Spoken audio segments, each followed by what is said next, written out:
Shoutout sa inyo mga master. Ito, unboxing na naman tayo. Meron nga pala tayo dumating na parcel galing Vietnam, guys. Bale, ito yung 360 rotating glass leg. Na CNC, ayan, aluminum screw na rin, kasama na rin. Ang price niya is 183 pesos.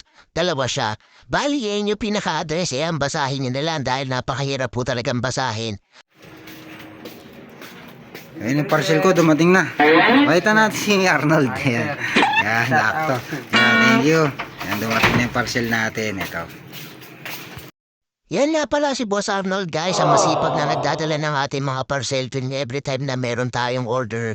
Ayan, bali guys, in-order ko to kasi napanood ko lang to sa TikTok. Bali, napakalaki ng gis niya to na hindi na ako bibili ng binaka-side mirror. Since nagka-problema tayo kay Master DFI na hindi natin may kabit yung pinaka-original na side mirror, mas gusto ko pa rin talaga itong original na side mirror, guys, kung kumpara natin sa mga replacement. Kaya nagbalak ako at naghanap ako ng mga alternative na pwede natin magamit para dito sa ating side mirror na original.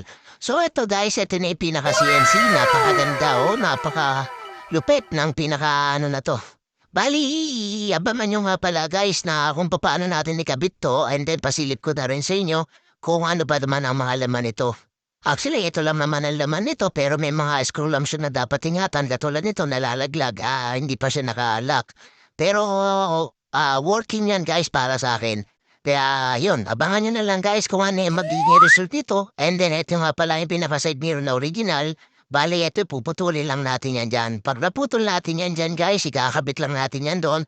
Then solve na. And then maraming featuring to guys ha. Sa susunod na video natin, abangan ninyo at ipapakita ni Master D itong pinaka episode na to at approve to para sa akin.